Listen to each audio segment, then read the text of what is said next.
नमस्कार। तो आप सभी का स्वागत है ज्ञान तृप्ति महाविद्यालय के ऑनलाइन यूट्यूब चैनल पे। तो आज दोबारा अपनी क्लास को कंटिन्यू करेंगे। तो आज का अपना जो बीए सेकेंड ईयर के लिए जो आज का टॉपिक है वो है संविधान सभा। तो आज का जो मुख्य टॉपिक अपना संविधान सभा, इस पे चर्चा करेंगे। तो आप स्टार्ट करते हैं संविधान सभा को। सबसे पहले अपने देखेंगे कि संविधान सभा शब्द किसके द्वारा दिए गए। संविधान सभा शब्द किसके द्वारा दिए गए या संविधान सभा शब्द का सर्वप्रथम प्रयोग किसके द्वारा हुआ था। तो बाल गंगाधर तिलक द्वारा। बाल गंगाधर तिलक ने इस शब्द का सर्वप्रथम प्रयोग किया था। बाल गंगाधर तिलक ने संविधान सभा शब्द का प्रयोग सर्वप्रथम किया था। ये आपको विशेष रूप से ध्यान रखना है। लेकिन अगर प्रश्न है कि संविधान सभा के विचार का प्रतिपादन किसने किया, विचार का प्रतिपादन या प्रतिपादक किसको माना जाता है, तो वह है मानवेंद्र नाथ राय, MN रॉय। मानवेंद्र नाथ रॉय को संविधान सभा के विचार का प्रतिपादक माना जाता है, मानवेंद्र नाथ रॉय। और सबसे पहले इस शब्द का प्रयोग किसने किया था, तो बाल गंगाधर तिलक ने। लेकिन इस विचार का प्रतिपादक कौन है, तो वो है मानवेंद्र नाथ रॉय। अब प्रश्न आएगा कि संविधान सभा की जरूरत ही क्यों पड़ी।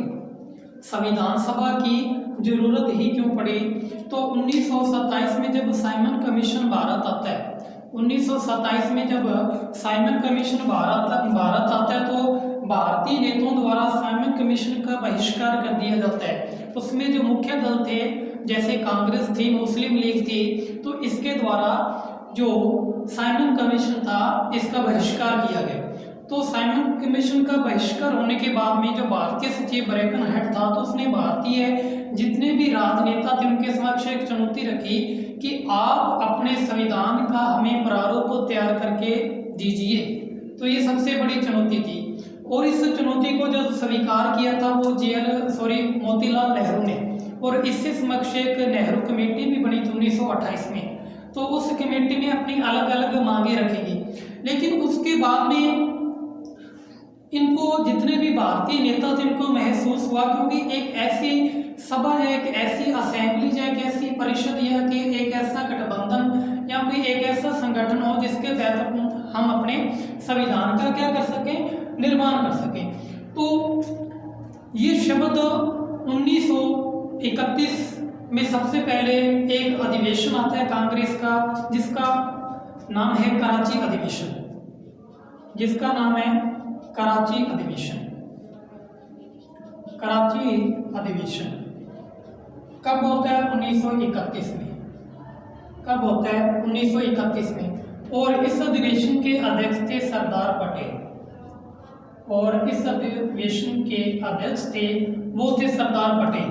सरदार पटेल ने कांग्रेस के मात्र एक अधिवेशन की अध्यक्षता की है, और वो है कराची अधिवेशन 1931। तो इस अधिवेशन में जो संविधान सभा की जो मांग थी उसको स्वीकार किया, संविधान सभा की मांग को स्वीकार किया। और जो संविधान सभा की मांग थी इसको मूर्त रूप कब दिया गया, फैजपुर अधिवेशन में। फैजपुर अधिवेशन 1936 में। फैजपुर अधिवेशन 1936 में। और इसमें जो मुख्य प्रवक्ता था संविधान सभा के शब्द को मूर्त रूप देने के लिए वो थे जवाहरलाल नेहरू, JL नेहरू। मुख्य कौन था, JL नेहरू था। ठीक है। अगर प्रश्न है कि संविधान सभा शब्द का सर्वप्रथम प्रयोग किसके द्वारा किया गया, तो वो है बाल गंगाधर तिलक। संविधान सभा के विचार का प्रतिपादन किसने किया, तो MN राय ने किया था। 1934 में कम्युनिस्ट पार्टी के सदस्य थे। अगर प्रश्न है कि कांग्रेस ने संविधान सभा की मांग को कब स्वीकार किया, तो कराची अधिवेशन 1931 में। कराची अधिवेशन 1931 में। और मूर्त रूप कब दिया, मूर्त रूप कब दिया गया, तो मूर्त रूप फैजपुर अधिवेशन 1936 में दिया गया। अब एक प्रश्न और बनेगा कि जनता के समक्ष संविधान सभा को कौन लेकर आया? जनता के समक्ष, तो जनता के समक्ष लाने वाला बंदा भी कौन था? जीएल नेहरू था। कौन था भी? जीएल नेहरू। जनता के समक्ष लाने वाला बंदा भी कौन था? तो भारत के सबसे बड़े दल कांग्रेस ने जो संविधान सभा की मांग थी उसको स्वीकार किया और उसको मूर्त रूप दिया। अब उस समय में जो ब्रिटिश सरकार थी, तो नेक्स्ट जो अपना टॉपिक होगा, अभी ब्रिटिश सरकार ने इस मांग को कभी स्वीकार किया? संविधान सभा की मांग को कब स्वीकार किया? तो अगस्त 1940, अगस्त 1940, या इसको अगस्त 1940 का प्रस्ताव भी कहते हैं। अगस्त 1940 का प्रस्ताव भी कहते हैं। तो उस समय के जो अपने गवर्नर जनरल थे वो थे लॉर्ड लिनलिथगो, लॉर्ड लिनलिथगो। तो इन्होंने अप्रत्यक्ष रूप से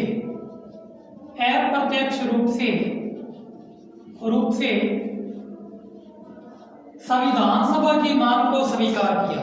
तो लॉर्ड लिनलिथगो द्वारा संविधान सभा की मांग को अगस्त प्रस्ताव के दौरान अप्रत्यक्ष रूप से स्वीकार किया था। ठीक है। और लॉर्ड लिनलिथगो के बाद में जब संविधान सभा की मांग को, यानी कि संविधान सभा की मांग ज्यादा बढ़ रही थी, उसमें यही सबसे बड़ी चुनौती थी कि संविधान सभा कैसे होगी और इसकी प्रक्रिया कैसे होगी। तो इसके लिए ब्रिटिश प्रधानमंत्री विंस्टन चर्चिल ने, सीधा लिख लेंगे अपने चर्चिल, विंस्टन चर्चिल ने एक मिशन भेजा जिसका नाम था क्रिप्स मिशन, जिसका नाम था क्रिप्स मिशन। और कब भेजा था? 1942 में। अब ये भारत में क्रिप्स मिशन क्यों आया सबसे पहले, और ये भेजा किसने? ब्रिटिश प्रधानमंत्री चर्चिल ने, विंस्टन चर्चिल ने भेजा था क्रिप्स मिशन। इसका नाम क्रिप्स मिशन क्यों पड़ा? क्योंकि इसमें जो मुख्य व्यक्ति था या मुख्य सदस्य था उसका नाम था सर स्टैफोर्ड क्रिप्स। तो उसी के नाम से ये मिशन पड़ा, क्रिप्स मिशन। 1942 में ये भारत आया। अब ये भारत किसके लिए आ रहा है? तो संविधान सभा के लिए आ रहा है भारत में। किसके लिए आ रहा है? संविधान सभा के लिए। ध्यान रखिएगा, किसके लिए आ रहा है? संविधान सभा के लिए आ रहा है। कि आपकी संविधान सभा कैसी होगी? तो ये भारत के जो मुख्य राजनेता उनसे वार्तालाप करने के लिए आ रहा है। उनसे क्या आ रहा है? वार्तालाप करने के लिए आ रहा है। तो क्रिप्स मिशन का जो मुख्य उद्देश्य था वो था संविधान सभा का निर्माण। क्या था? संविधान सभा का निर्माण। और इसका जो अपने कह सकते हैं भी जो गौण उद्देश्य कह सकते हैं वो भारत का विभाजन करना ही था। वो क्या था? भारत का विभाजन करना ही था। ठीक है। तो हुआ क्या? हालांकि जब क्रिप्स मिशन भारत में आया तो उसने अपना पटल रखा, यानी कि अपने अपने विचार रखे। तो इसने कहा था कि जो संविधान सभा होगी वो अप्रत्यक्ष रूप से होगी। ठीक है। लेकिन जो भारतीय राजनेता थे वो क्या चाहते थे कि संविधान सभा प्रत्यक्ष रूप से हो, और ये कहते थे कि संविधान सभा का निर्माण हम द्वितीय विश्व युद्ध की समाप्ति के बाद में करेंगे। जाहिर सी बात है कि 1942 में क्या चल रहा था? द्वितीय विश्व युद्ध चल रहा था 1939 से लेकर 1945 तक। ठीक है। तो ये अपने आप में क्या हुआ? असफल हुआ। अपने आप में क्या हुआ? असफल हुआ। और एम के गांधी, महात्मा गांधी ने इसके बारे में एक स्टेटमेंट भी दी थी। क्या स्टेटमेंट दी थी? ये बाद की तिथि का चेक है। ये कौन सी तिथि का चेक है अभी? बाद की तिथि का चेक। बाद की तिथि का चेक। बाद की तिथि का चेक किसको कहा है? किसने कहा अभी? एम के गांधी यानी कि महात्मा गांधी ने कहा है इसको बाद की तिथि का चेक। तो ये आप विशेष रूप से ध्यान में रखेंगे। तो ये क्रिप्स मिशन अपने आप में क्या रहा? असफल रहा। तो संविधान सभा को जो ब्रिटिश सरकार थी उसने कब स्वीकार किया? अप्रत्यक्ष रूप से। तो अगस्त 1940 में। उसके बाद में क्रिप्स मिशन का जो निर्माण किया गया था विंस्टन चर्चिल के द्वारा कि संविधान सभा भारत की कैसे होगी, और ये 1942 में भारत में आया और क्या रहा? असफल रहा था। ठीक है। और एम के गांधी यानी कि महात्मा गांधी ने इसको बाद की तिथि का चेक घोषित किया था। अब 1940 में क्रिप्स मिशन क्या रहा, सॉरी 1942 में क्रिप्स मिशन रहा ऐसा। उसके बाद में ब्रिटिश सरकार द्वारा एक और मिशन बनाया गया था जिसका नाम था कैबिनेट मिशन, जिसका नाम था कैबिनेट मिशन, जिसका नाम था कैबिनेट मिशन। और ये भारत कब आया था, 1946 कैबिनेट मिशन। अब इसका नाम कैबिनेट मिशन ही क्यों पड़ा, तो उस समय यानी कि इसमें जो सदस्य थे, एक सदस्य था जो कैबिनेट मिशन से था। अब इसमें कुल 3 सदस्य थे। कुल कितने सदस्य थे, 3। एक तो था सर स्टेफोर्ड क्रिप्स, एक था A.V. अल्कजेंडर और नंबर 3 था Patrick Lawrence, sir Patrick Lawrence.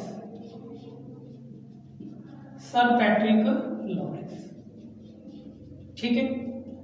और इस क्रिप्स मिशन का जो अध्यक्ष था वो पैट्रिक लॉरेंस ही था, ध्यान रखना। इस मिशन का जो अध्यक्ष था वो कौन था, पैट्रिक लॉरेंस ही था। इसका जो मुख्य उद्देश्य क्या था कि भारत में किसका निर्माण करना, भी संविधान सभा का निर्माण करना।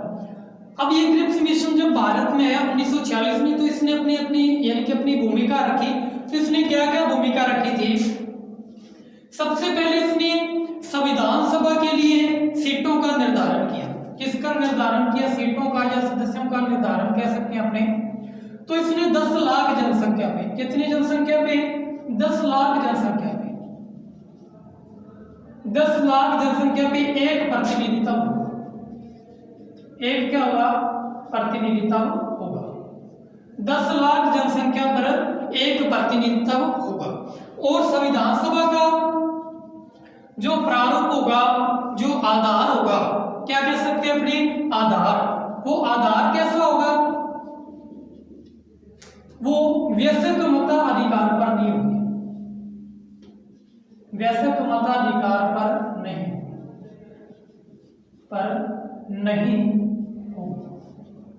वयस्क मताधिकार पर नहीं। ये आप विशेष रूप से ध्यान में रखेंगे। और इसका जो अपने कह सकते हैं जो प्रारूप है वो कैसा होगा, अप्रत्यक्ष होगा। ये प्रारूप कैसा होगा, अप्रत्यक्ष रूप से होगा। प्रारूप कैसा होगा भी, अप्रत्यक्ष रूप से होगा। ठीक है, ये आप विशेष रूप से ध्यान में रखेंगे। प्रारूप कैसा होगा, अप्रत्यक्ष रूप से होगा। और ये कैसे होगी, वयस्क मताधिकार पर नहीं होगी। अब इसने जो 10 लाख जनसंख्या का निर्धारण किया था, तो इसने इसकी सीटें निर्धारण की थी 389 सीटें, इनकी 389 सीटें निर्धारित की थी। अब इसको भी इसने 3 भागों में बांटा। कितने भागों में बांटा था, 3 भागों में। एक तो बांटे इसने ब्रिटिश प्रांत, एक तो बांटे इसने ब्रिटिश प्रांत, दूसरा बांटे इसने देशी रियासतें, और नंबर 3 था चीफ कमिश्नर। नंबर 3 पे क्या था, चीफ कमिश्नर। नंबर 3 पे क्या था अभी, चीफ कमिश्नरी। और जो 389 सीटों का निर्धारण था वो अलग अलग था। जैसे ब्रिटिश प्रांत में जो थी 292, ठीक है, और चीफ कमिश्नरी में थी 4 सीटें, और जो देशी रियासतें थी इनमें थी 73 सीटें। कितनी सीटें थी भी, 73। एक मिनट,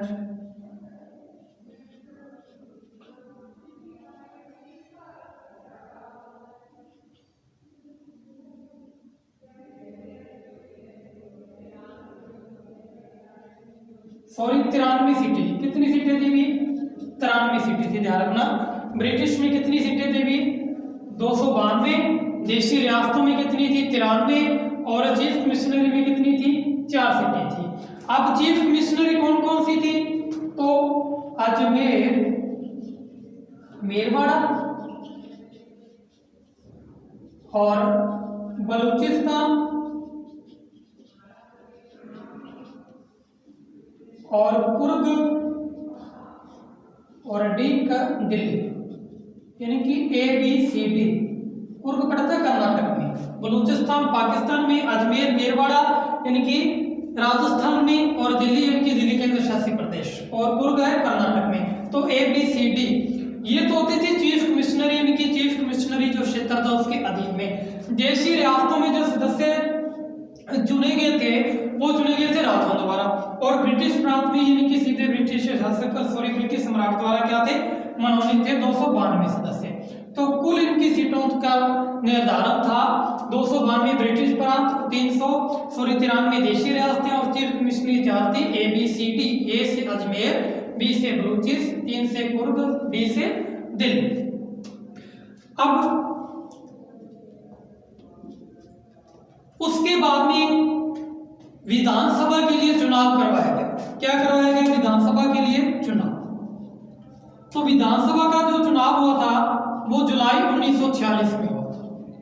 विधानसभा के लिए चुनाव कब हुआ था? जुलाई 1946 में। और कितनी सीटों पर हुआ था? तो ध्यान रखना 296 सीटों पर हुआ था। कितनी सीटों पे हुआ था? 296 सीटों पे। क्यों 296 सीटों पर ही क्यों हुआ? क्योंकि इसमें देशी रियासतों ने भाग नहीं लिया था। आप विशेष रूप से ध्यान में रखेंगे कि देशी रियासतों ने भाग नहीं लिया था। विधानसभा की सीटें कितनी निर्धारित हुई थी? 389, लेकिन चुनाव कितनी सीटों पे हुआ था? 296 सीटों पर ही हुआ था। और इसमें कौन सी यानी कि सदस्य यानी कि शामिल नहीं हुआ, तो देशी रियासतें शामिल नहीं हुई थी। ओनली 296 सीटें ही बचेंगी। इसी पे क्या हुआ था? चुनाव हुआ था। ध्यान रखना एक ऐसी भी रियासत थी जो संविधान सभा में शामिल ही नहीं हुई थी, तो वो रियासत थी हैदराबाद। ये क्वेश्चन काफी बार आया है। ऐसी रियासत जो संविधान सभा में शामिल नहीं हुई थी वो थी हैदराबाद। और हैदराबाद के बारे में भी एक वेरी मोस्ट इंपोर्टेंट क्वेश्चन है। क्या क्वेश्चन है कि ब्रिटिश सरकार के तहत सबसे पहले संधि करने वाली रियासत भी कौन सी थी? तो वो भी हैदराबाद ही थी। सबसे पहले संधि करने वाली रियासत भी कौन सी थी? हैदराबाद ही थी, ध्यान रखना, ठीक है। और संविधान सभा में शामिल नहीं हुई थी वो कौन सी रियासत है? वो भी हैदराबाद ही है। ओके, दोनों प्रश्न ध्यान में रखने हैं। हैदराबाद रियासत से काफी बार प्रश्न बना है। ओके, तो देशी रियासतों ने शामिल नहीं हुई। तो अब इसमें चुनाव के जब परिणाम आए, चुनाव के जब क्या है परिणाम, तो इसमें जो मुख्य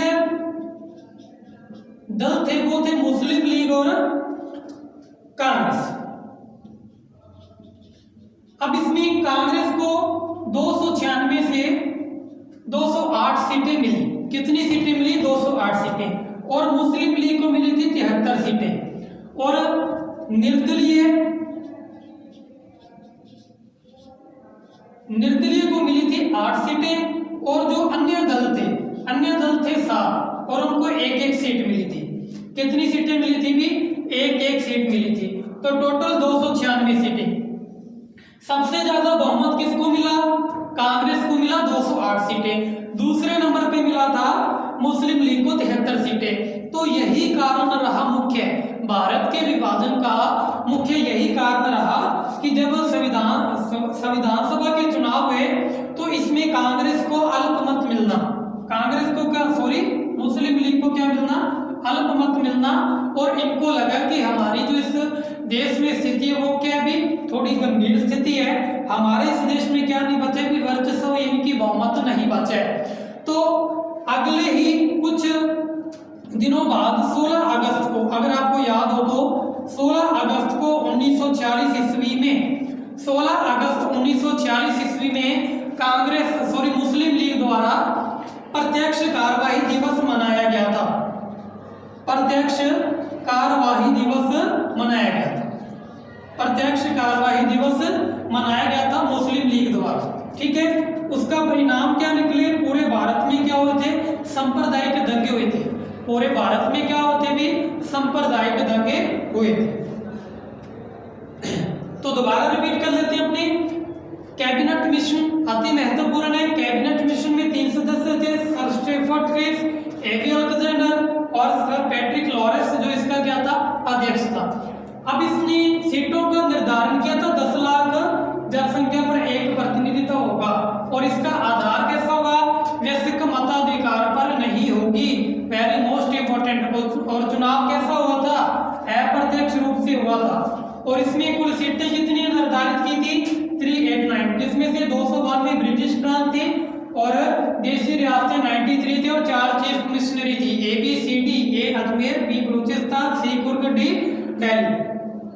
और जो चुनाव के परिणाम है तो 296 सीटों पे चुनाव हुआ। ध्यान रखना विशेष, संविधान सभा में से सदस्यों का ही प्रश्न बनता है या सीटों का ही प्रश्न बनता है। जब संविधान सभा का विभाजन होगा तब कितनी सीटें थी, संविधान सभा का निर्माण हुआ तब कितनी सीटें थी, संविधान सभा का चुनाव हुआ तब कितनी सीटें थी, संविधान सभा के कितने सदस्यों ने संविधान पर हस्ताक्षर किए तो कितने सदस्य थे, ऐसा ही प्रश्न बनता है। ठीक है।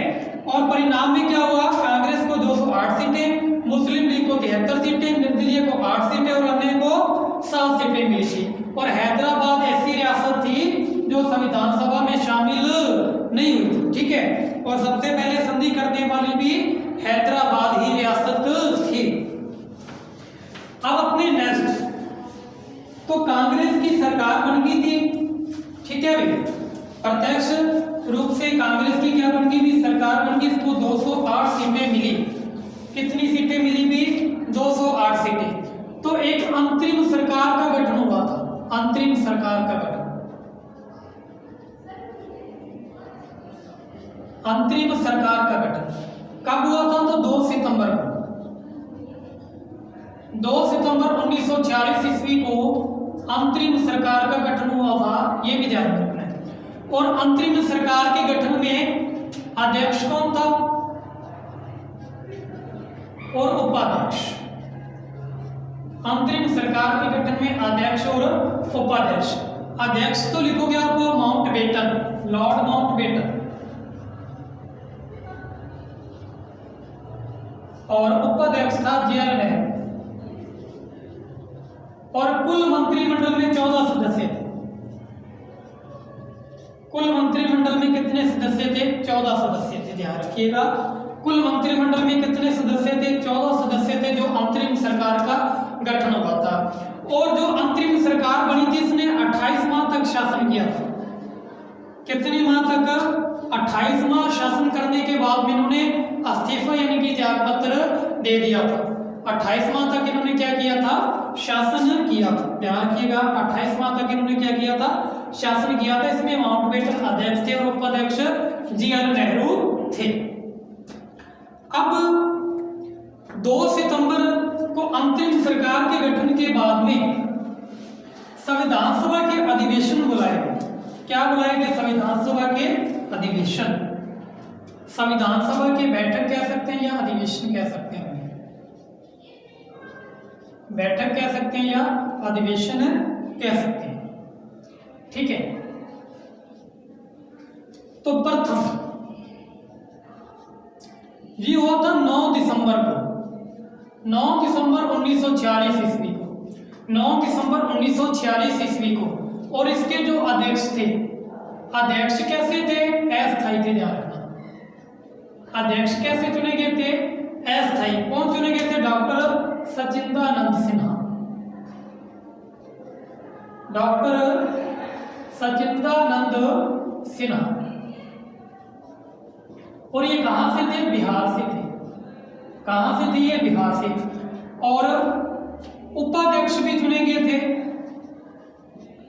उपाध्यक्ष यानी कि मनोनीत थे। ध्यान रखना, उपाध्यक्ष क्या होते? मनोनीत। कौन थे? Frank Anthony.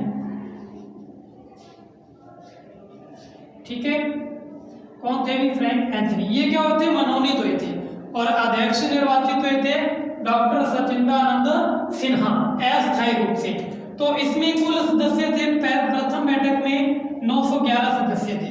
कितने सदस्य थे? 911। दूसरी बैठक हुई थी 2 दिन बाद, 11 दिसंबर को।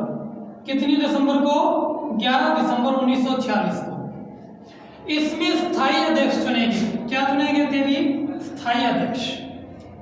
तो स्थायी अध्यक्ष थे अपने डॉक्टर राजेंद्र प्रसाद, डॉक्टर राजेंद्र प्रसाद। कौन चुने गए थे? भी डॉक्टर राजेंद्र प्रसाद। और ये भी कहां से थे? बिहार के थे। इनको बिहार का शेर भी कहते हैं। या भारत का रत्न भी कह देते हैं डॉक्टर राजेंद्र प्रसाद को। और यहाँ पे एक उपाध्यक्ष भी चुने गए थे दोबारा, वो मनोनीत थे। वो क्या थे? मनोनीत थे। यहाँ पे उपाध्यक्ष चुने गए थे H.C. Mukherjee, H.C. Mukherjee, H.C. Mukherjee. और एक संवैधानिक सलाहकार भी चुने गए थे, संवैधानिक सलाहकार, संवैधानिक सलाहकार, और वो थे B.N. राव, B.N. राव। कौन थे? B.N. राव। ठीक है। तीसरी बैठक फिर 2 दिन बाद 13 दिसंबर 1946 को। इसमें जो मुख्य कार्य हुआ था वो कार्य था कि जो JL नेहरू थे, मैंने आपको प्रस्तावना में भी बताया था कि JL नेहरू द्वारा उद्देश्य प्रस्ताव रखा गया था संविधान सभा में। क्या रखा गया था? उद्देश्य प्रस्ताव। और उस प्रस्ताव को मंजूरी कब मिली थी? तो 22 जनवरी 1947 को मंजूरी मिली थी। लेकिन अंतिम रूप से ध्यान रखना 17 अक्टूबर 1948, अंतिम रूप ध्यान रखना 17 अक्टूबर 1948 को मिली थी। ठीक है। तो प्रथम अधिवेशन 9 दिसंबर 1946 को अस्थायी अध्यक्ष डॉक्टर सत्येंद्र नाथ सिन्हा, बिहार के उपाध्यक्ष फ्रैंक एंथनी और 211 सदस्य टोटल थे। 11 दिसंबर को दूसरी बैठक को स्थायी अध्यक्ष डॉक्टर राजेंद्र प्रसाद, ये भी बिहार से थे, उपाध्यक्ष H.C. मुखर्जी और संवैधानिक सलाहकार B.N. राव। ठीक है। और 13 दिसंबर को JL नेहरू ने उद्देश्य प्रस्ताव रखा, जिसको 22 जनवरी को मंजूरी मिली थी। अंतिम मंजूरी 17 अक्टूबर 1948 को दी गई थी। ठीक है। इतने क्वेश्चन आपको ध्यान में रखने। अब संविधान सभा में कुल अधिवेशन कितने हुए? अगर ये प्रश्न है, संविधान सभा में कुल अधिवेशन कितने हुए, कुल वाचन कितने हुए, तो ये आप विशेष रूप से ध्यान में रखेंगे। तो 2 प्रश्न बनेंगे। संविधान सभा,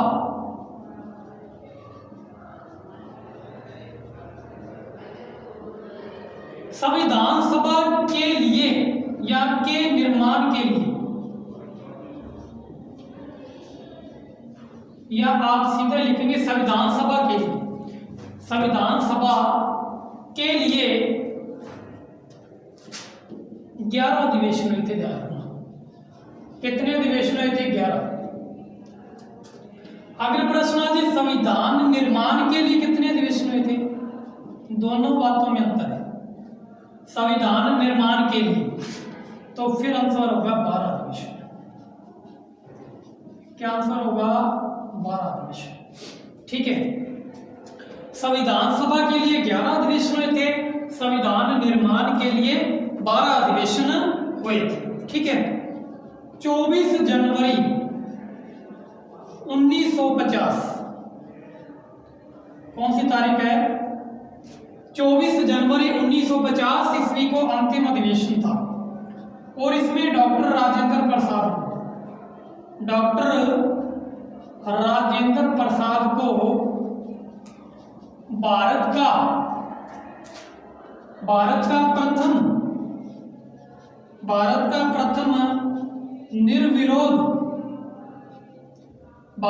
प्रथम निर्विरोध, कैसा भी निर्विरोध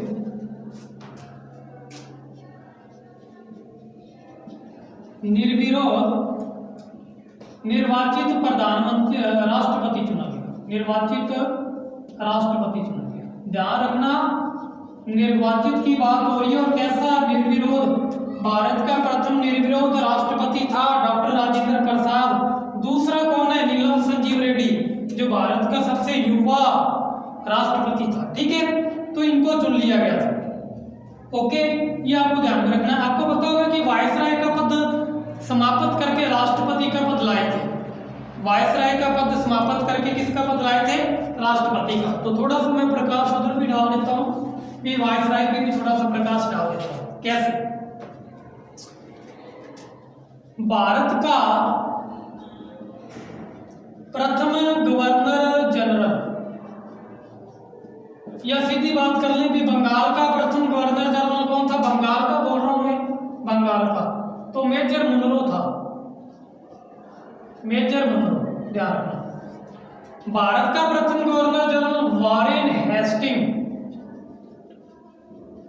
ऐसा गवर्नर जनरल जिसपे महाभियोग आया था लेकिन पास नहीं हुआ था। अगर प्रश्न आ जाए संपूर्ण भारत का गवर्नर जनरल, तो Lord William Bentinck, Lord William बेटिक।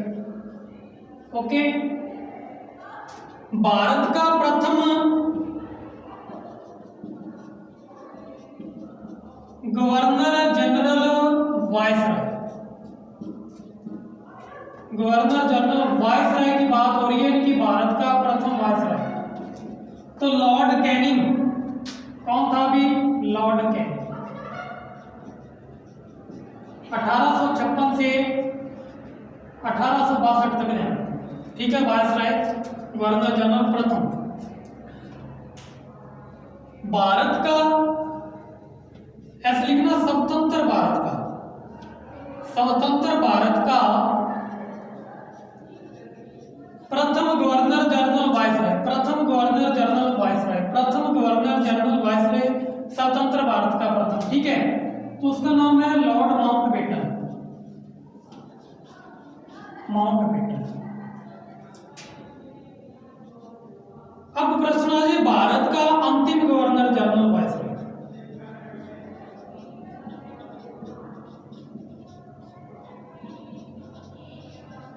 अंतिम गवर्नर जनरल वायसराय, तो सी इनकी चक्रवर्ती गोपालाचार्य, चक्रवर्ती गोपालाचार्य। ओके, अब एक प्रश्न और बनता है, प्रथम भारतीय वायसराय, प्रथम भारतीय वायसराय,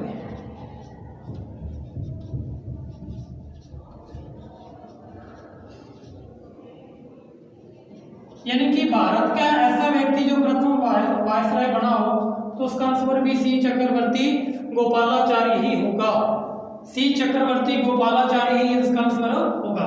तो बंगाल का प्रथम मेजर मनरो, भारत का प्रथम वॉरेन हेस्टिंग, संपूर्ण भारत का लॉर्ड विलियम बेटिक, भारत का प्रथम governor general viceroy Lord Canning, स्वतंत्र भारत का प्रथम माउंटबेटन, भारत का अंतिम गवर्नर जनरल सी चक्रवर्ती गोपालाचार्य, प्रथम भारतीय गवर्नर जनरल वायसराय सी चक्रवर्ती गोपालाचार्य। तो कंसेप्ट क्लियर हो गया? ओके, ध्यान रखना। अब अपनी संविधान सभा पे बस एक दो क्वेश्चन और बचे हैं, वो भी कर लेते हैं। जैसे संविधान का संवैधानिक सलाहकार हो गया, संविधान का अगर पूछे वक्ता कौन था या अधिवक्ता कौन था, संविधान का अधिवक्ता, संविधान का अधिवक्ता, तो डॉक्टर सर्वपल्ली राधाकृष्णन। कौन थे? डॉक्टर एस राधाकृष्णन, ठीक है, ध्यान रखना, डॉक्टर राधाकृष्णन। महिलाओं की संख्या कितनी थी संविधान सभा में? महिलाओं तो 15 थी। एससी और एसटी, अनुसूचित जाति और अनुसूचित जनजाति की कितनी थी? तो 33 और 36 थी, ठीक है।